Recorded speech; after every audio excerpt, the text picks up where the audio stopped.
o espírito de benignidade, o espírito de bondade, o espírito de fidelidade, o espírito de mansidão, o espírito de temperança, o espírito de moderação, o espírito de graça, o espírito de glória, o Espírito Santo do Deus vivo. Quantos podem glorificá-lo?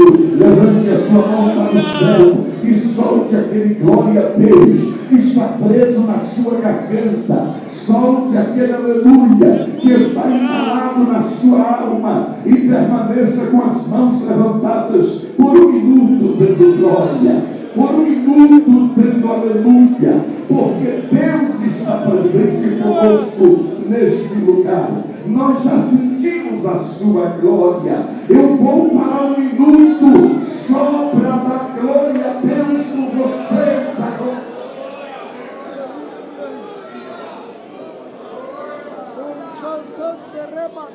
Oh, aleluia, a glória de Deus está neste lugar.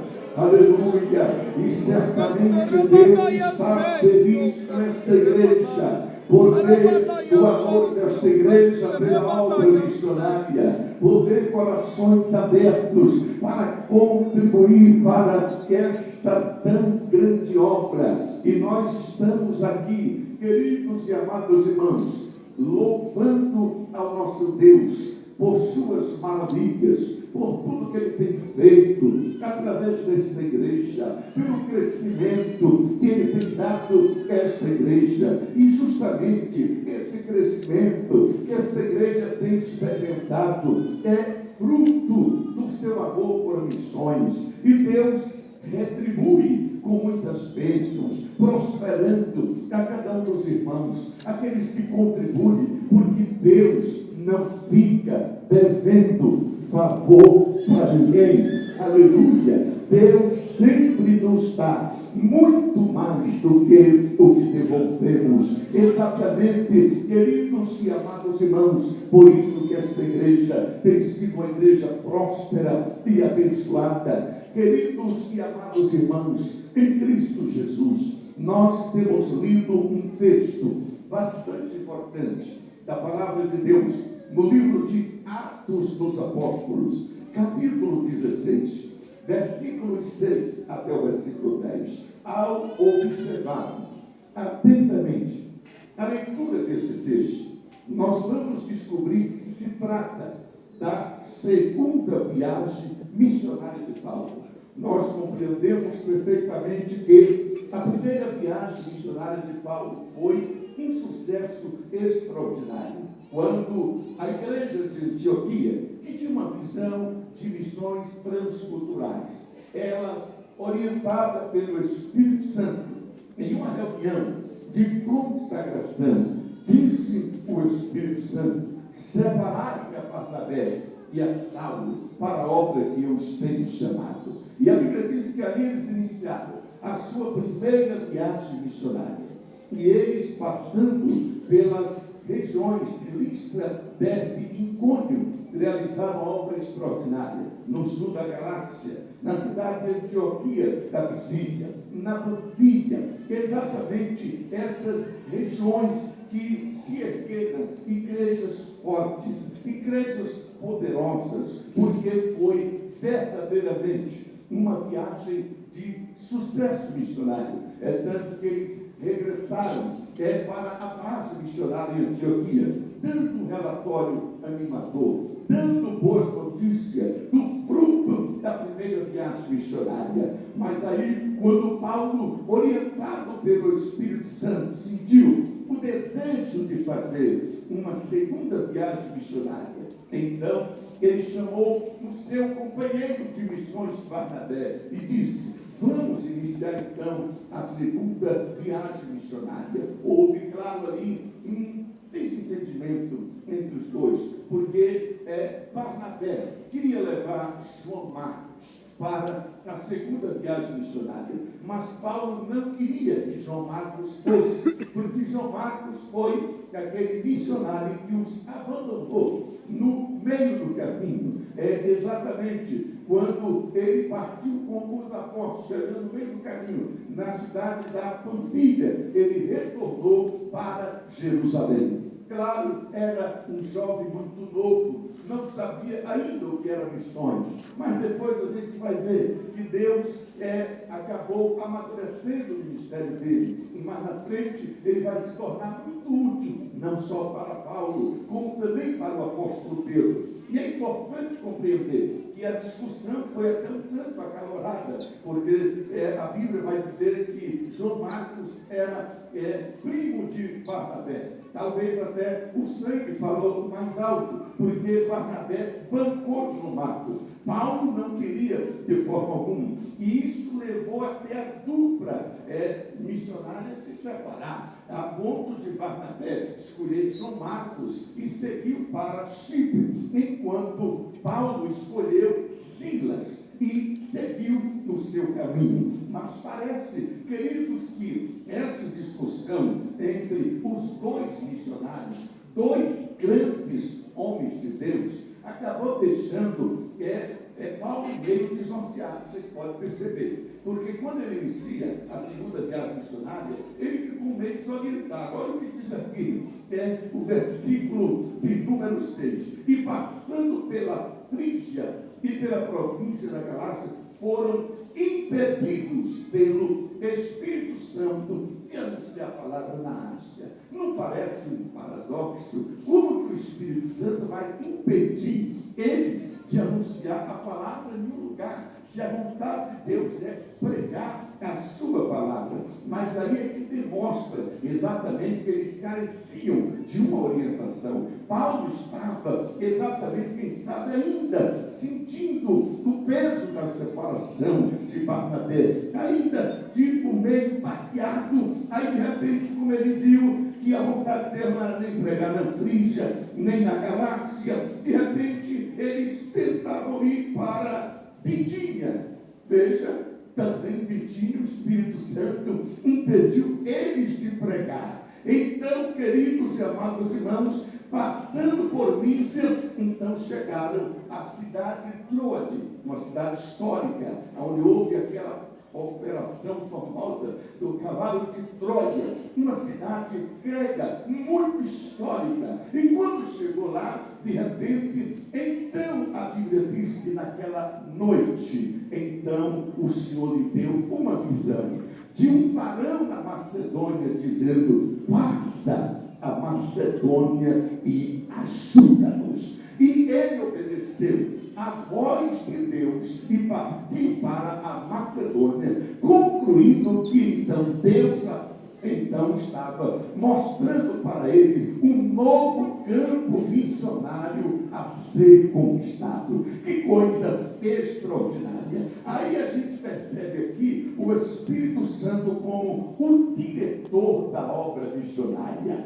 O Espírito Santo é o diretor das missões mundiais. É ele que orienta as igrejas, os missionários a investir nas áreas que são prioridades na evangelização, porque afinal de contas, Paulo já tinha evangelizado essas cidades, e a vontade de Deus não é você ficar pregando o evangelho só naquelas regiões para pessoas que muitas das vezes ouvem 5, 10 vezes o evangelho e permanece o coração endurecidos. A prioridade de Deus é os povos não alcançados. Então veja que até mesmo uma separação entre Paulo e Barnabé, por uma discussão, Deus acaba operando nisso também os seus propósitos, porque a Bíblia diz que todas as coisas cooperam para o bem daqueles que amam a Deus.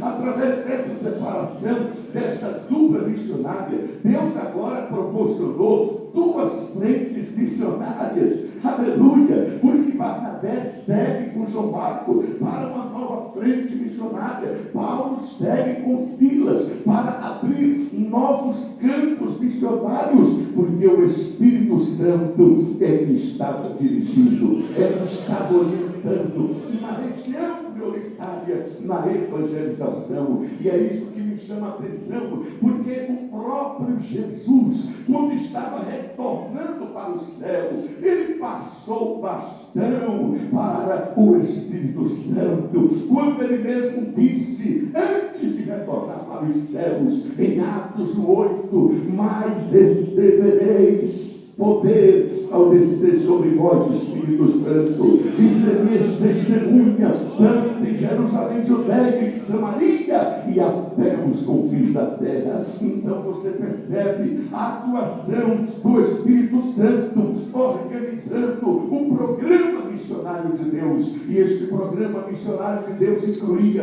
primeiro conquistar Jerusalém, depois conquistar a Judeia, depois conquistar Samaria e depois os confins da terra. Aí a gente percebe que esta direção do Espírito Santo esteve presente em todo o livro de Atos dos Apóstolos, porque quando em Atos capítulo 2, cumprindo-se o dia de Pentecoste, estando todos realmente no mesmo lugar, de repente um vento veemente e impetuoso começou a encher a casa, e foram vistas línguas repartidas como que de fogo, pousando sobre cada um deles, e todos foram cheios do Espírito Santo. Quando em Atos capítulo 3, Pedro e João estavam indo para o templo orar, encontrou um paralítico na porta do templo, pedindo uma esmola. Graças a Deus que os apóstolos estavam sem um centavo naquele dia. Por que graças a Deus? Porque se Pedro e João tivesse alguma moeda, aquele paralítico só ia receber a moeda. Ele simplesmente ia colocar a moeda na mão dele e entrar para o templo. Mas quando ele estendeu a mão, pedindo a esmola, esperando receber alguma coisa, João procurou no bolso, não tinha nada. Pedro também não tinha nada. Mas aí disse para eles: olha, o que temos, isso te damos. Nós não temos prata e não temos ouro. Em nome de Jesus Cristo Nazareno, levanta-te, anda. Aleluia. Eles tinham algo mais valioso que o ouro, algo mais valioso que a prata. Tinha o poder do nome de Jesus. E com isso levantou aquele paralítico curado se tornou o garoto propaganda do cristianismo em Jerusalém. Toda Jerusalém foi impactada pelo poder de Deus na vida de Pedro e João, porque todo mundo conhecia aquele paralítico na porta do templo chamada Formosa. Era um mendigo que ficou famoso e todo mundo viu ele ali por vários anos. E de repente contempla aquele homem andando contra fatos, não há argumento, não dava para as autoridades realmente refutar um milagre em pessoa. E com isso o nome de Jesus foi sendo glorificado, as perseguições também foi sendo aumentadas. Mas aí quando em Atos capítulo 4, o rol de membro da igreja primitiva já passava de 5.000 pessoas. Aleluia. Quando em Atos capítulo 5, a primeira meta do programa missionário de Deus já tinha sido alcançada, porque toda Jerusalém já havia sido evangelizada. Como é que você descobre que em Atos 5 toda Jerusalém já tinha sido alcançada? Porque em Atos 5:28 as autoridades, quando repreenderam os apóstolos, disseram para ele: olha, vocês já encheram Jerusalém na vossa doutrina. Louvado seja o nome do Senhor para todos sempre. Quando em Atos capítulo 6 a obra estava crescendo e foi necessário escolher os primeiros 7 obreiros da igreja primitiva, um daqueles se destacou e se tornou um grande pregador. Era o diácono Estevão, porque a Bíblia fala em Atos capítulo 6 e no versículo de número 8 que Deus fazia coisas extraordinárias através de Estevão. Em Atos 6:10 diz que ninguém poderia resistir ao espírito e à sabedoria com que Estevão pregava. Em Atos capítulo 7 ele pregou um dos sermões mais extraordinários da Bíblia perante o Sinédrio. Exatamente, queridos e amados irmãos, quem imaginou um diácono discursando para sumo sacerdote, para as autoridades, para os grandes rabinos, para exatamente a reserva intelectual da época? Era a composição do Sinédrio pelos mais sábios, e ali estava um diácono cheio do Espírito Santo. O rosto dele brilhava como anjo, aleluia. E a Bíblia diz que eles, enfurecidos, apedrejaram Estevão, mas a Bíblia diz que Estevão cheio do Espírito Santo, ele disse: eis que vejo os céus abertos e o Filho do Homem de pé à direita. E muito isso eles apedrejavam, mas a Bíblia diz, queridos irmãos, que Estevão teve o privilégio do próprio Jesus se colocar de pé para recepcioná-lo no céu. Aleluia! Aí o diabo pensou que, calando a voz de Estevão, ia cessar o avanço da obra. Pelo contrário, Deus agora revisita um outro diácono, mais fervoroso ainda, por nome de Filipe, e Deus precisava cumprir então a segunda meta do programa missionário. Quando em Atos capítulo 8, Filipe chega até a cidade de Samaria. Quando chega em Samaria, encontra um mágico iludindo as pessoas. Ele iludia tantas pessoas que até as pessoas pensavam que ele era de Deus. É tanto que pode ler o texto. O texto diz que as pessoas diziam: esse homem é o poder de Deus. Esse homem é o próprio poder em pessoa. De repente chegou lá Filipe, como que não queria nada, e foi pregando. Daqui a pouco a multidão do mágico vai diminuindo, a multidão de Filipe vai aumentando. A multidão do mágico vai diminuindo, a multidão de Filipe vai aumentando. Daqui a pouco o mágico ficou preocupado: será que chegou algum mágico mais importante do que eu na cidade? Porque ninguém está mais interessado pelas minhas mágicas. Quando ele viu que não tinha mais ninguém interessado por ele, ele foi lá ver. Quando ele viu o paralítico andando, cego enxergando, até ele levantou a mão e aceitou Jesus como seu Salvador. E a cidade de Samaria foi impactada pelo poder do Espírito Santo. E repente, quando Filipe está numa grande cruzada evangelística no centro de Samaria, aí aparece o Senhor e diz para ele: vai para o deserto de Gaza. Meu Deus, o Senhor estava tão bom, multidões, que cruzada maravilhosa, o que é que eu vou fazer lá no deserto? De repente, quando ele chegou lá, queridos e amados irmãos, estava lá o eunuco, o alto oficial da rainha da Etiópia, que estava lendo o livro do profeta Isaías. Aí disse: o Espírito Santo se aproxima do carro. E repente Filipe se aproximou do carro e perguntou para ele: você entende o que você está lendo? Como eu vou entender se não tem ninguém que me explique? Aleluia. Então, meu amigo, você está falando com a pessoa certa. Aleluia. E a Bíblia diz que ele estava justamente lendo Isaías 53. De repente Filipe, por meio daquela escritura, apresentou Jesus a ele. De repente o coração dele se encheu tanto da palavra de Deus, que quando ele viu uma água, ele disse: olha, Filipe, aqui está a água, quem impede que eu seja batizado? Se você crê que Jesus é o Filho de Deus, nada impede. Eu creio que Jesus é o Filho de Deus. E ele foi batizado nas águas, depois entrou no seu carro e seguiu a jornada, aleluia, cheio de alegria. Aí o Espírito Santo arrebata Filipe, teletransportou Filipe, e ele já apareceu nas outras cidades, evangelizando e ganhando almas para o Senhor. O que nos chama a atenção, queridos e amados irmãos, veja os mistérios de Deus. De repente ele está no centro da cidade, numa grande cruzada. Deus manda ele para o deserto. O que é que eu vou fazer no deserto? Sabe o que é que Deus mandou ele no deserto? Para ganhar um continente inteiro. Porque ali estava um representante da África. Aleluia. E exatamente, queridos e amados irmãos, se vocês forem observar, na época de Atos dos Apóstolos, a terra só tinha 3 continentes. Hoje o mundo tem 6 continentes. Sim, mas 3 mais antigos é África, Ásia e Europa. Claro que América, Antártida e Oceania são continentes mais recentes, mas os 3 mais antigos existiram na época eram esses 3. E se vocês forem observar uma sequência de Atos dos Apóstolos, Deus interferiu diretamente na salvação de cada um dos representantes dos 3 continentes. Como em Atos capítulo 8, quem é que orienta Filipe a evangelizar o eunuco? Exatamente o Espírito Santo. A terceira pessoa da Trindade entregou o continente africano nas mãos de Filipe. Aleluia. Quando em Atos capítulo 9, de repente, Jesus encontra Saulo. Saulo está indo para Damasco para perseguir os crentes. E de que continente era Saulo? Exatamente um asiático. Aí Jesus chega para ele e diz: Saulo, Saulo, aleluia. Quem és tu, Senhor? Eu sou Jesus o Nazareno, a quem tu persegues.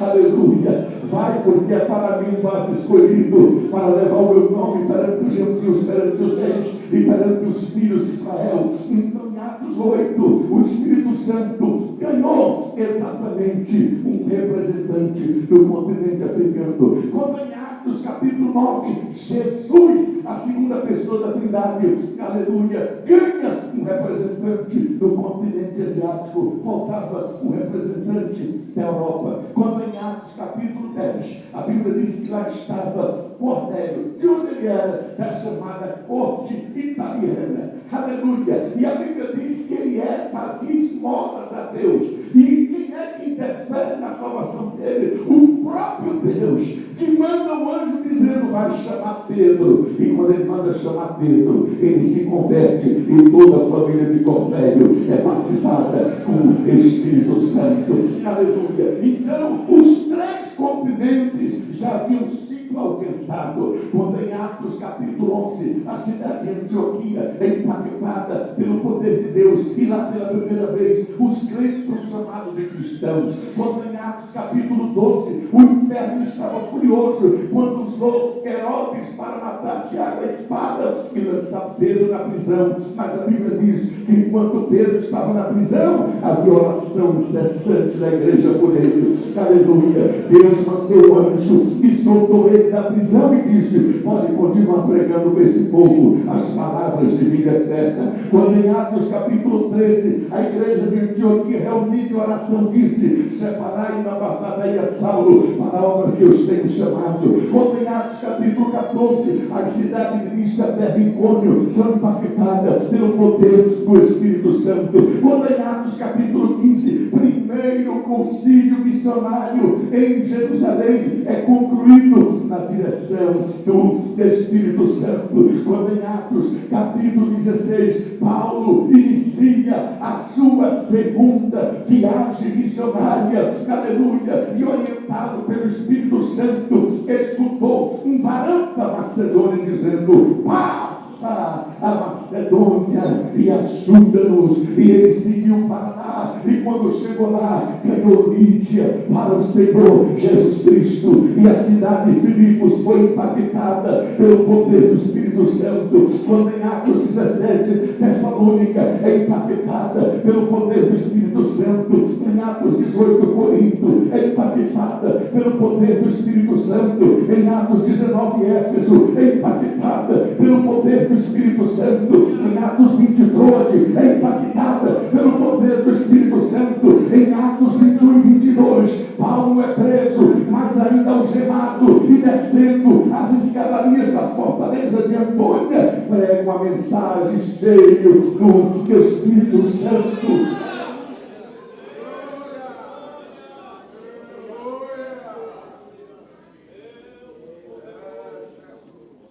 Quando em Atos capítulo 23, Paulo, cheio do Espírito Santo, evangeliza o Sinédrio. Quando em Atos capítulo 24, Paulo, cheio do Espírito Santo, evangeliza o governador Félix. Quando em Atos 25, Paulo, cheio do Espírito Santo, evangeliza o governador Festo, sucessor de Félix. Quando em Atos 26, Paulo, cheio do Espírito Santo, evangeliza o rei Agripa. Quando o rei Agripa viu Paulo pregando, ele ficou tão impactado que ele disse: Paulo, você está louco, Paulo?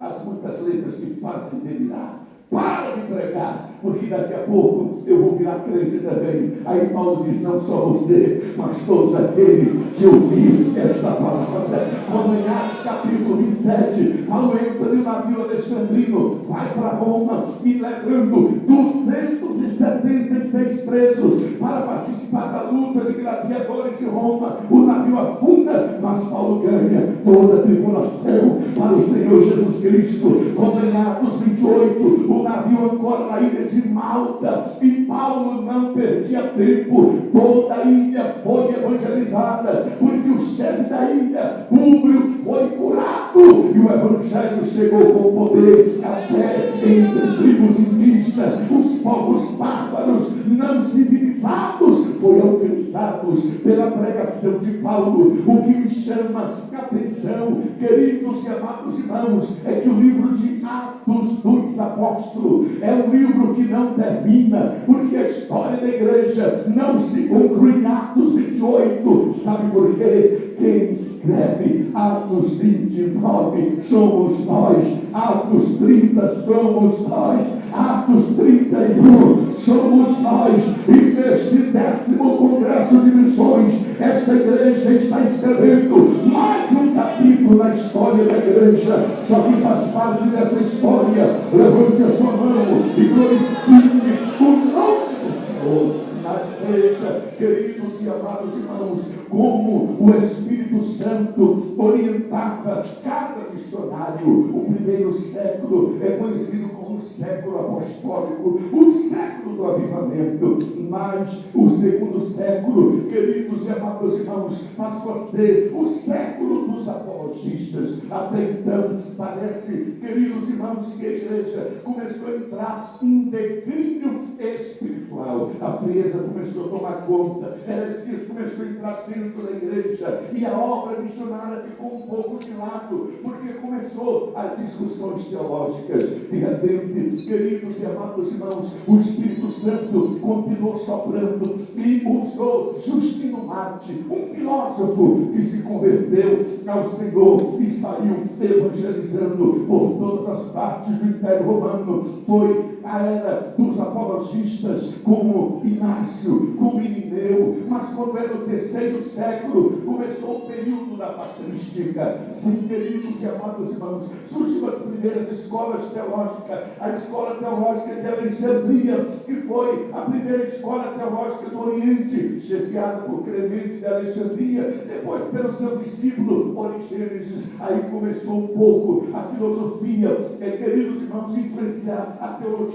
Começou o paganismo a entrar sorrateiramente dentro da igreja, porque eles começaram a usar os métodos gregos para interpretar a Bíblia. Origênesis importou o platonismo para tentar interpretar a Bíblia de forma alegórica. Aí Deus levanta Tertuliano lá em Cartago, na África, exatamente, queridos e amados irmãos, essa África que havia sido evangelizada, porque o representante que estava lá no dia de Pentecoste levou o evangelho para a África. E Tertuliano já tinha uma visão teológica mais próxima da nossa. Quando ele viu o domínio da filosofia e da teologia, ele se indignou e disse: o que Atenas tem a ver com Jerusalém? Atenas tem filosofia, Jerusalém tem teologia, Atenas só tem letra, Jerusalém tem poder. Bendito seja o nome do Senhor para todo sempre. Aí começou a surgir, queridos irmãos, novos movimentos querendo trazer a igreja de volta para Atos capítulo 2, quando o Espírito Santo dominava, controlava, mas infelizmente aquilo que Paulo temia acabou acontecendo. Quando Paulo escreveu em 1 Tessalonicenses 5, 19: e não apagais o Espírito. As chamas do Espírito foi se apagando na igreja, o fervor missionário foi diminuindo. Aí começou a era das discussões teológicas, o famoso período da patrística. Aí veio o 4º e o 5º século, debates teológicos e filosóficos, com Santo Agostinho, com Ambrósio, com Cipriano e tantos outros teólogos desse período famoso. Mas mesmo assim, o Espírito de Deus, por misericórdia, continuava agindo isoladamente. Aí Deus usa agora exatamente Patrício para evangelizar a Islândia. No século V, Patrício era um britânico que foi raptado pelos piratas com apenas 16 anos e levado para a Irlanda. E ele ficou lá, os pais desesperados, preocupados onde ele tinha parado. Mas depois de 6 anos, ele retorna para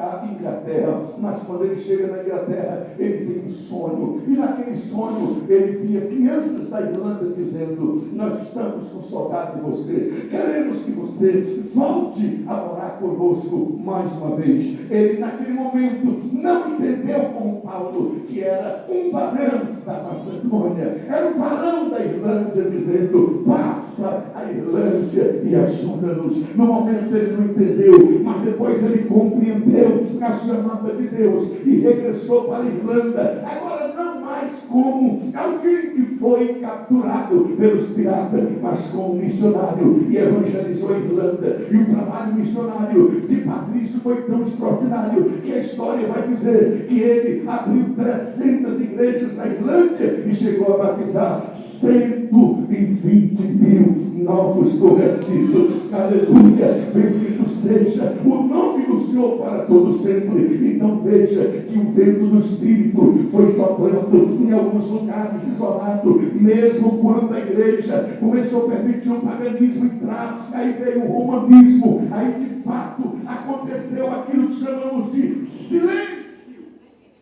do Espírito Santo. 1000 anos de silêncio. O paganismo começou a entrar na igreja. De repente, Gregório se torna o primeiro Papa de Roma. E agora, queridos, a frieza foi tomando conta da igreja. A igreja foi ficando formalista. Não tinha mais lugar para o Espírito Santo agir. Mas mesmo assim, em alguns lugares isolados, ele soprava. Aí quando é no século VII, queridos, o Espírito Santo envia Bonifácio da Inglaterra para a Alemanha. E quando chega na Alemanha, encontrou uma idolatria terrível. Eles veneravam, queriam os germanos, uma árvore que chamava Árvore do Trovão. Era uma idolatria terrível naquele país. Mas ali, queridos irmãos, Bonifácio, como profeta Elias, revestido de autoridade, pegou um machado, fez que nem Gideão, aleluia, cortou aquela árvore de azera que havia na casa do seu pai, era uma árvore de idolatria. Ele cortou aquela árvore do trovão, e cada vez que ele batia o machado naquela árvore, os idólatras ficaram todos pasmados, a árvore caiu no chão, mas Deus usou ele poderosamente, e a Alemanha foi evangelizada, e se levantou uma grande obra missionária na Alemanha. Quando no século XIX, Deus manda Cirilo e Metódio para a Eslovênia, e eles criam um famoso alfabeto, e aquele alfabeto foi que Deus usou para traduzir a Bíblia e evangelizar os povos eslavos. Quando no século X, a Rússia é evangelizada através da conversão do príncipe russo. Quando no século XII, Deus levanta Pedro Valdo para poder, queridos e amados irmãos, evangelizar a França. Aí começou os períodos pré-reformadores, século III e IV. Deus levanta John Wycliffe, que traduz a Bíblia para o inglês. Século XIV, Deus levanta, 14 e 15, Deus agora levanta Johnny Gutenberg, justamente para inventar a imprensa e imprimir a Bíblia. O primeiro livro impresso no mundo era o começo, queridos irmãos, de um plano missionário de Deus, para que as nações pudessem ter a Bíblia em suas mãos. Quando no século XVI, reforma protestante, um monge agostiniano chamado Martinho Lutero encontra uma Bíblia empoeirada exatamente no convento de Santo Agostinho da Alemanha. Quando ele abriu aquela Bíblia empoeirada, era Romanos 1,17, mas o justo viverá da fé. Aleluia! Ali começou, queridos e amados irmãos, uma grande reforma através desse texto. Ele defendeu as suas 95 teses, as fixando na Catedral do Wittenberg no dia 31 de outubro de 1517. Aí Deus levanta o Urico Zuínio na Rússia. Aí Deus levanta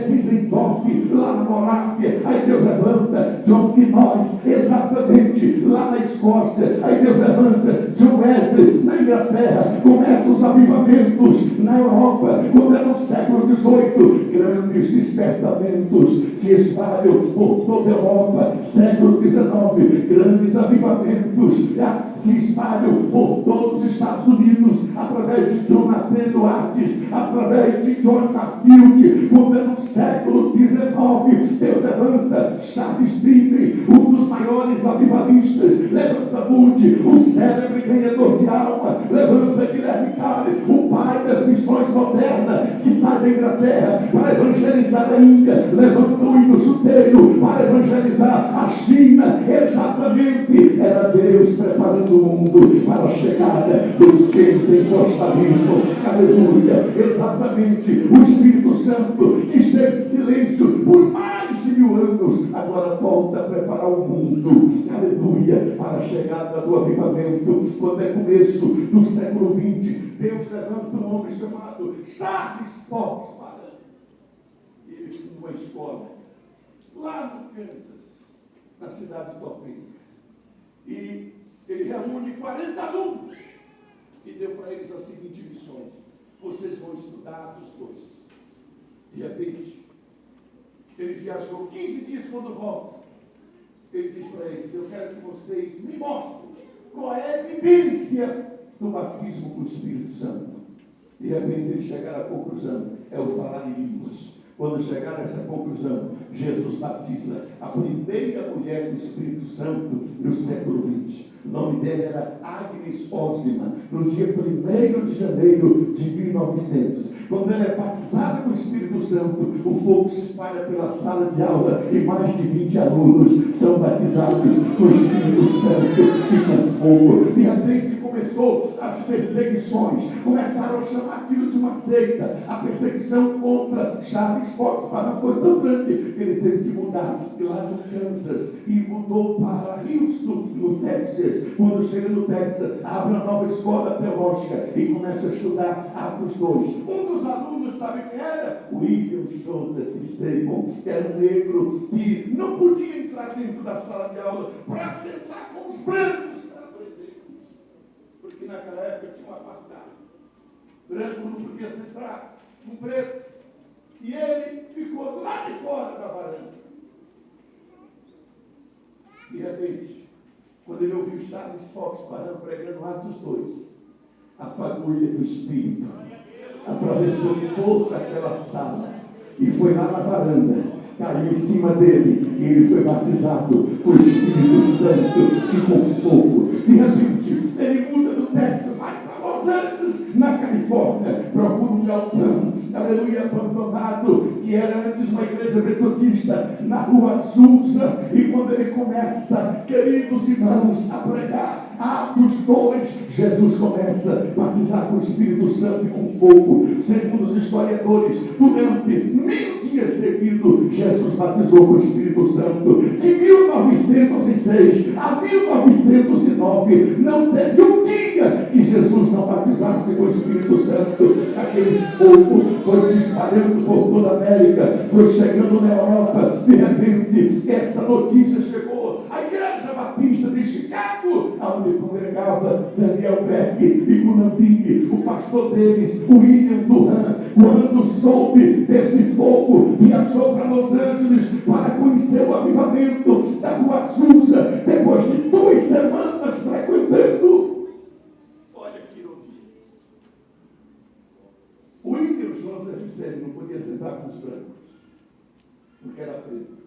E agora Deus manda o William Duran, o pastor de Daniel Beck, um branco, primeiro branco, a visitar a Rua Azusa, onde só congregavam negros. Depois de 2 semanas congregando, ele é batizado com o Espírito Santo e com fogo. Volta para Chicago, cheio do poder de Deus. Quando começa a pregar, Jesus batiza Daniel Beck com o Espírito Santo, batiza Gunambing com o Espírito Santo. E de repente eles recebem uma profecia que Deus tinha uma obra com eles no Brasil, em um lugar por nome Pará. Até então sabiam que ficava no Brasil. Foi procurar na biblioteca um dicionário, lá um mapa, descobriu que Pará ficava no Brasil, mas não tinha passagem para vir para o Brasil. Deus usa um irmão que compra uma passagem em um navio de Nova York a Belém, aleluia, e eles embarcam no navio Clement no dia 14 de novembro de 1910. Quando é no dia 19 de novembro de 1910, o navio chega em Belém do Pará. Dois missionários suecos, acostumados com frio intenso, encontram a Belém com 40 graus, ainda tomada por uma malária. Então veja que situação, queridos e amados irmãos. Até então, como eles congregavam na Igreja Batista de Chicago, procuraram uma Igreja Batista em Belém. Quando chegou lá, queridos e amados irmãos, o pastor recebeu eles bem, botou eles para morar no porão. De repente, quando deu a oportunidade para Daniel Berg, Atos 2 deles, quando Daniel prega Atos 2, um começou a se alegrar aqui, outro se alegrar lá. Aí o pastor já não gostou daquela mensagem um pouco mais aquecida, um pouco mais pentecostal, expulsou eles da igreja. Não tinha agora para onde ir, e saiu também 18 crentes daquela igreja batista. Mas de repente, um daqueles chamava-se o irmão Henrique. O irmão Henrique chamou Daniel Berg, tem lá o quartinho do profeta, e lá em casa levaram para lá Daniel Berg e Gunaving. Quando era no dia 20 de junho de 1911, primeiro culto na sala do irmão Henrique, quando Daniel Berg começa a pregar Atos 2, Jesus batiza a esposa do irmão Henrique com o Espírito Santo, a irmã Celina de Albuquerque, a primeira mulher batizada com o Espírito Santo em solo brasileiro. Daqui a pouco Jesus batiza a segunda mulher, Maria de Nazaré, era uma cearense, viaja para o interior do Nordeste e sai espalhando esse fogo. Daqui a pouco Jesus vai batizando no Espírito Santo e vai se espalhando esse fogo pelos 4 cantos desse país, e nasceu a Assembleia de Deus, o maior movimento pentecostal do mundo, porque 2 missionários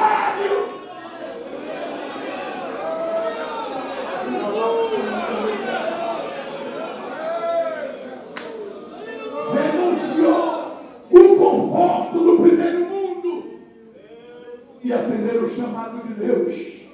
Quando chegam lá, queridos, até então não sabiam falar o português, mas houve uma combinação. Daniel Berg trabalhava, e com o dinheiro que ele trabalhava, ele pagava um curso para Gunaving aprender o português. E quando ele chegava do trabalho à noite, aí Gunaving ensinava o que tinha aprendido em português, e as primeiras palavras que ele aprendeu em português foi: Jesus Cristo salva, Jesus Cristo cura, Jesus Cristo batiza com o Espírito Santo, e em breve voltará. Esta é a mensagem da nossa Assembleia de Deus. Por isso que nós somos fruto de missões. É por isso que essa igreja faz missões, porque essa igreja é fruto de 2 missionários suecos que trouxe uma mensagem bem pentecostal. E a Assembleia de Deus nunca pôde negar a sua origem. Bata no ombro do seu irmão e diga para ele: você vai sair daqui hoje cheio do Espírito Santo. Diga para o seu irmão: você vai sair daqui hoje cheio do Espírito Santo. Você vai sair daqui hoje cheio do Espírito Santo, porque esta é a mensagem da Assembleia de Deus. É por isso que essa igreja cresceu, porque era uma igreja que caminha no poder do Espírito Santo. Muitas igrejas oriundas da reforma não crescem. Alguns templos, queridos e amados irmãos, estão sendo fechados, vendidos na Europa. Eu estava pregando no mês passado lá na Filadélfia, no estado americano da Pensilvânia, em uma belíssima catedral que era presbiteriana, comprada pela Assembleia de Deus. Exatamente, queridos e amados irmãos, porque as igrejas históricas não creem nas manifestações atuais do Espírito Santo, mas a Assembleia de Deus, ela crê nas evidências do Espírito. E falar em língua é evidência física do batismo com o Espírito Santo. Por isso ninguém se detém no caminho desta igreja, porque se não sair da frente, essa igreja passa por cima. Sabe por quê? Porque Paulo fala em Romanos capítulo 8 e no versículo 9, e quem não tem o Espírito de Cristo, esse tal não é dele. Mas Paulo fala em Romanos capítulo 8 e versículo 14, que todos que são filhos de Deus têm o Espírito de Deus. Só quem é filho de Deus aqui, levante a mão, eu quero ver. E como prova que você é filho de Deus, Paulo fala em Romanos capítulo 8 e versículo 16, que o Espírito de Deus testifica com o nosso espírito que nós somos filhos de Deus. Paulo fala em Romanos capítulo 14 e versículo 17 que o reino de Deus não é comida nem bebida, mas justiça e paz e alegria no Espírito Santo. Paulo fala em 1 Coríntios capítulo 12 e versículo 13 que a todos nós foi dado beber de um só Espírito. Paulo fala em 2 Coríntios capítulo 3 e versículo 17 que o Senhor é o Espírito, onde há o Espírito do Senhor, aí há liberdade.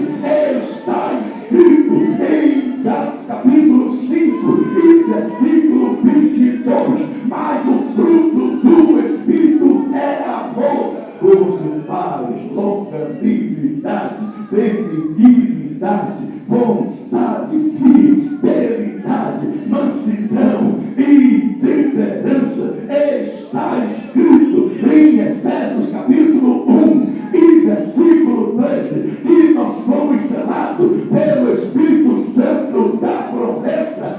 Está escrito em Efésios capítulo 5 e versículo 18: não vos embriagueis com o vinho no qual há dissolução, mas enchei-vos do Espírito, mas enchei-vos do Espírito, mas enchei-vos do Espírito, mas enchei-vos do Espírito, mas enchei-vos do Espírito.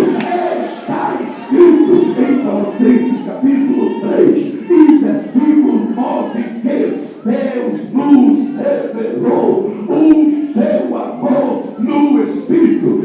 Está escrito em Filipenses capítulo 3 e versículo 3 que nós adoramos a Deus no Espírito. Está escrito em 1 Tessalonicenses capítulo 4 e versículo 8 que é Deus que vos dá o seu Espírito Santo.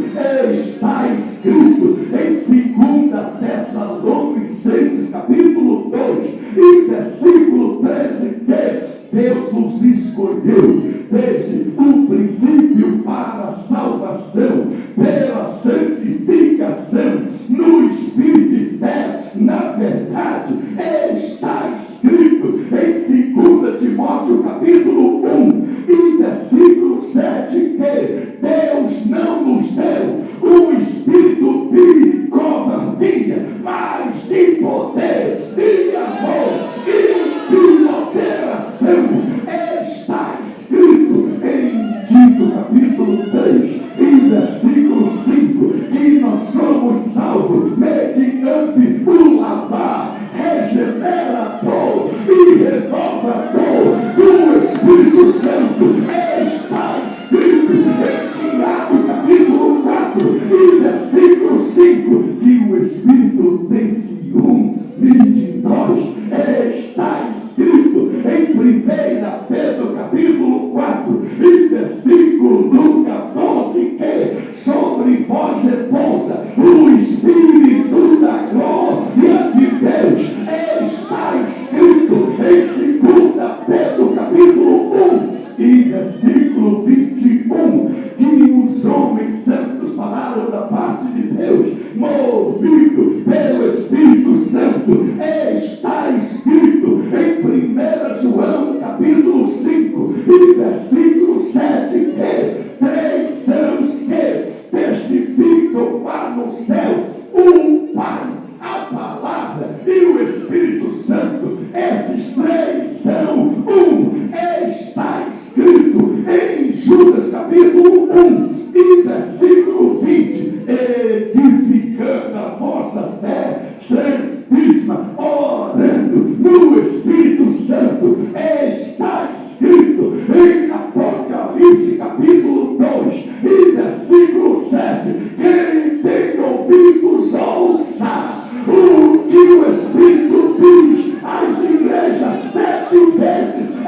Está escrito: quem tem ouvidos ouça o que o Espírito diz às igrejas.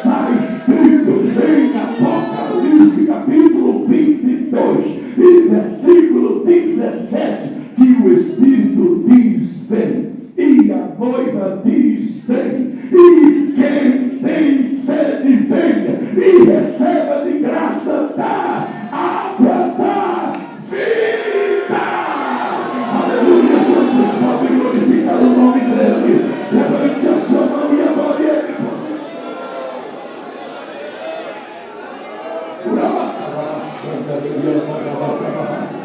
Com a permissão do pastor Eloy, coloque-se todos de pé dando glória.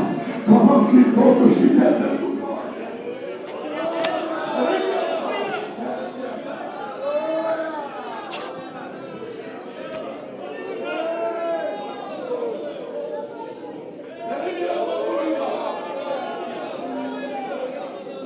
Você vai sair daqui esta noite mais apaixonado por missões, mais apaixonado pelas almas.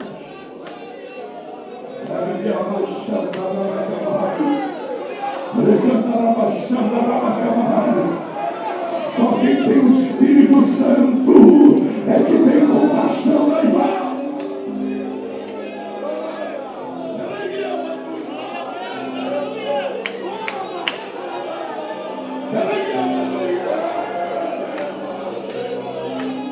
Deus vai derramar uma unção contagiante, assim como a unção passou de Elias para Eliseu. A unção vai passar de um para o outro agora. Pegue na mão da pessoa que está do seu lado. Pode vir os corredores todos de mãos dadas. Eu quero que forme um cordão humano todos de mãos dadas.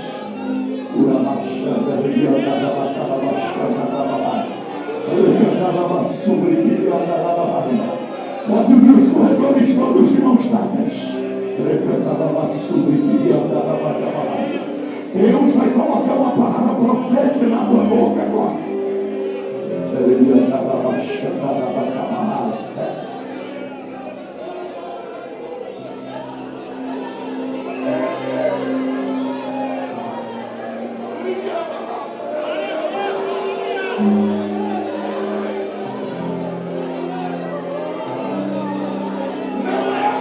Que Deus vai começar a te usar. É hoje, agora.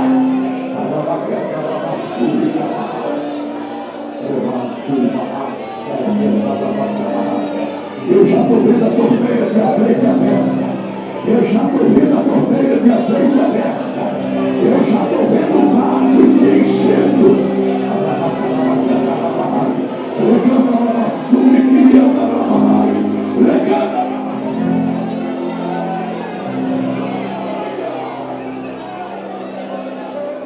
Feche os seus olhos. Repitam comigo agora, querido Deus.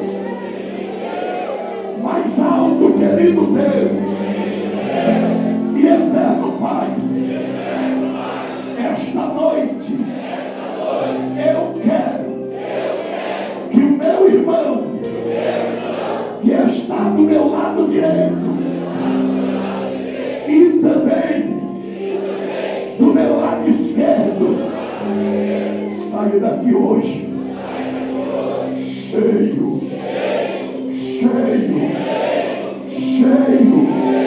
do Espírito Santo, porque agora eu vou abraçado e a unção do Espírito Santo que está sobre mim vai contagiar o meu irmão e ele vai profetizar e falar em novas línguas. Agora,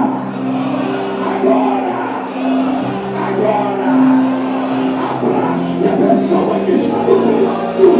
Gaste pelo menos 2 minutos orando pelo seu irmão e sejam impactados pelo poder do Espírito Santo agora.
sair da casa do Senhor.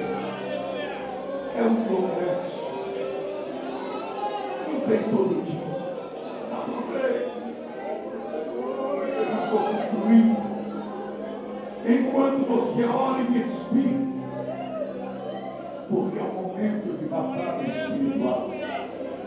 A hora que o pregador faz um apelo, e muitos crentes, e se levantam mão. Se o pecador não crente ir embora, ele vai ficar. Ele fala aos seus crentes, você já está salvo. Mas você tem que pensar em quem não está salvo. Tenha paciência. É um momento de batalha espiritual. Quando o pregador faz o apelo, o inimigo diz no ouvido da pessoa: você não pode ser crente agora. Você não vai mais poder fazer isso. Não vai mais poder fazer aquilo. Você não tem força para se libertar sozinho. Mas Jesus garante a vitória. E Ele está dizendo para você: venha como você está. E o resto deixa com Jesus. Por isso eu gostaria de perguntar agora, em nome de Jesus, onde está uma pessoa que foi tocada pelo Espírito Santo e gostaria de entregar a sua vida para Jesus? Levante uma de suas mãos. Eu quero orar por você. Jesus vai perdoar os seus pecados. Ele vai escrever o seu nome no livro da vida. Ele vai fazer de você um cidadão do céu. Onde está uma vida preciosa? Alguém que esteja afastado da igreja, distanciado dos caminhos do Senhor, mas gostaria de se reconciliar com Deus essa noite. Levante uma de suas mãos. Onde está um homem? Uma mulher? Um moço? Uma moça? Por favor, meu querido irmão, olha aí do seu lado direito. Ali está uma vida preciosa. Vem. Vem. Jesus te trouxe aqui. Vem. Se tem uma vida preciosa, se tem uma vida, ali está vindo. Quantos podem glorificar o nome de Jesus? Deus te trouxe aqui hoje para mudar a sua história. Ele vai perdoar os seus pecados. Ele vai escrever o seu nome no livro da vida.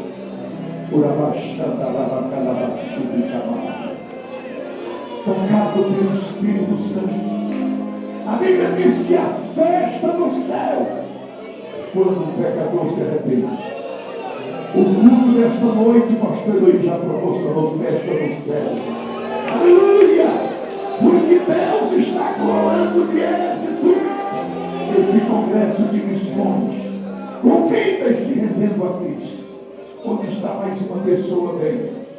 Moço, Jesus te ama, vem. Moça, Jesus te ama, vem. Homem, Deus não desistiu de você. Mulher, Jesus te ama. Coloque-se todos de pé nesta hora, queridos. Vamos orar por essas vidas tão preciosas. Aleluia. Eu ainda insisto pela última vez neste culto. Como Deus tem sido paciente contigo. Quantas pessoas partiram para a eternidade nesta pandemia sem Deus e sem salvação. É verdade que muitos partiram salvos, mas muitos também partiram sem salvação. Mas Deus poupou a sua vida, porque Ele tem um plano. E o mínimo que você poderia agradecer é entregando sua vida para Ele. Por isso eu pergunto mais uma vez: onde está mais uma vida preciosa e gostaria de se entregar para Jesus? Levante uma de suas mãos e venha. Eu quero orar por você. Só está faltando você, venha. Eu estou te esperando, venha. Vamos orar por essas vidas preciosas. Coloque a mão no coração e feche os seus olhos. Maravilhoso Deus e eterno Pai. Isso, dobre os joelhos. A melhor maneira de receber Jesus é de joelhos. Porque a Bíblia diz que todo joelho se dobrará e toda língua confessará que Jesus Cristo é Senhor. Para a glória de Deus, Pai. Pai querido, abençoe essas vidas. Perdoa, Senhor, os seus pecados. Lava as suas vestiduras no sangue do Cordeiro. Liberta dos vícios. Firma os seus pés numa rocha. E faz deles cidadãos dos céus. Em nome de Jesus. Amém. Ajuda esta pessoa a se levantar. Dê um abraço nesta pessoa e diga: bem-vindos à família de Deus. Bem-vindos à família de Deus. Aleluia. Sente-se um minutinho, já vou encerrar.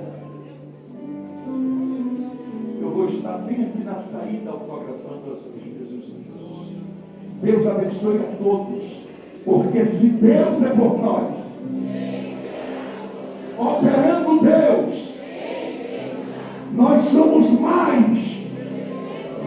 Então dê um brado de glória a Deus bem forte.